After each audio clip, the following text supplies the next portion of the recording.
السلام عليكم ورحمة الله وبركاته. أصحابي maanta waxaa rabaa inaan idinkaga faa'iideeyo arrin yar oo basiid ah oo maxaa la dhahay oo riyadaada yacni qof walba riyo oo iyo hadaf uu nolosha ka leeyahay oo ku rumeyn karo. arrintaas saraxatan yacni meelo badan aan kusoo arkay waa la cajabay. taani shay waxa aan la cajabayna waxaa waaye Soomaalida yacni korka markay Soomaalida hadda joogto yacni saraxatan maxaa la dhahay Soomaalida yacni dad aad u saqaafad badan inay ahayn aan ka aaminsanaa, laakiin Soomaalidii hore maahyadooda iyo marka aa maqashid yacni halqabsigooda waxaa ogaanaysaa inay ahaayeen Soomaali aqoon leh maasha Allah oo xigmad leh. ereygaana maanta aad ku ogaanaysiin ereygaa ma ahan duco, ma ahan yacni wax oo maxaa la dhahay diinta ku salaysan ma ahan, waa wax iska caadi oo iska halqabsi ah. in badan inaa maqasheenaa laga yaabaa. waxaa laba qof markay erey isku qabsadaan oo kale waa halqabsi. markay laba qof yacni war ama waxaadi oo maxaa la dhahay oo inay dhacaan laga yaabo ama dhici doono ama dhacay isku qabsadaan yacni warkaan meel ku qor.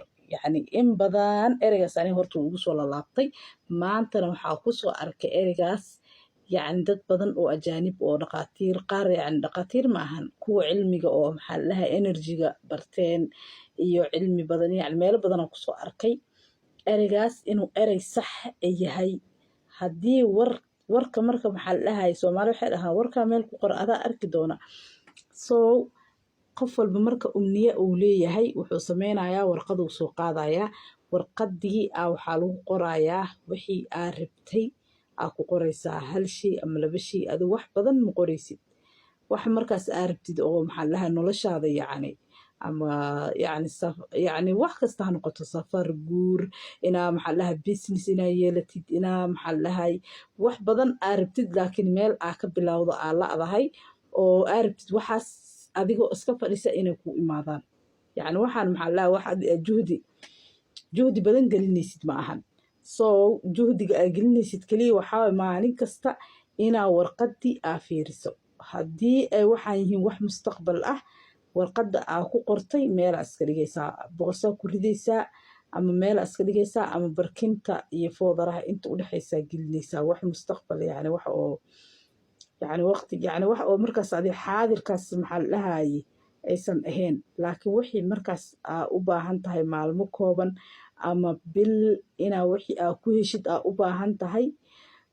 maxaa sameynaysaa warqadii maalin kasta soo bixinaysaa subax kasta.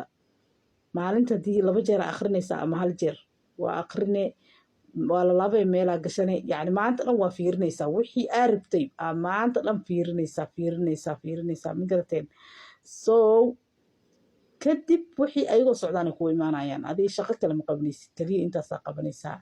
arrinta aadaa ula tacajabay dadka cilmiga enerjiga barteen cilmi daaqa yacni daaqa enerji waaye barteen aad yacni taxqiiq umni yacni dariiqad ugu fudud waaye yacni oo qof ridiis uu ku rumeyn karo.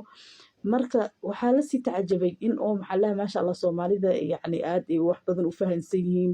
Soomaalida hore ka hadlaya kulley oo maahyada iyo halqabsigan yacni maxaa la dhahay warkaan meel ku qor waxaan meel ku qor adaa arki doonay.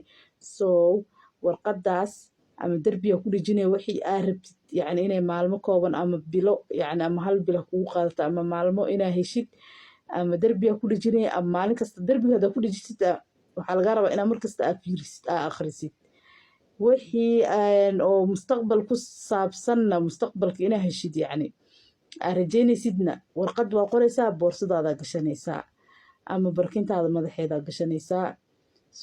maxaa la dhahay insha Allah waxaan rajaynayaa inaan soo tijaabiya anigana waan soo tijaabinayaa inaan insha Allah biidnillaah dhammaan aan riyadana aan heli doono. waa mahadsantihiin dhammaantiin.